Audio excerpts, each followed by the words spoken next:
Alam mo ba kung sino yung pinakamadalas walang insurance? Yung mga taong pinakakailangan nito. Sila yung sakto ang income, sila yung laging may binabayaran, sila yung laging inuuna ng iba, pero hindi ang sarili. Pero real talk, kapag emergency dumating, hindi naman tinatanong ng ospital kung may extra ka eh. Marami na tayong nabalitaan, kaibigan, kilala natin, biglang nagkasakit na ospital, walang HMO, walang insurance. In 48 hours, mahigit pa sa isang buwan sahod mo ang bill.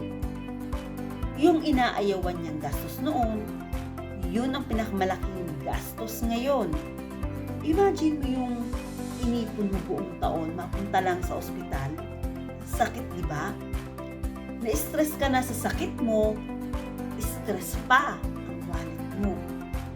Marami sa atin ang gumagastos ng 150 pesos, 200 pesos kain sa labas, 120 pesos para sa load, 100-150 pesos para sa snacks, at mga bagay na pwede namang ipagpalibang.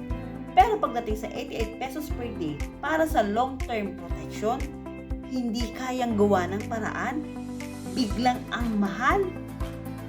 Dapat, kung kaya mo gumastos sa small pleasures, mas dapat kaya mo rin tustusan ang protection ng future mo.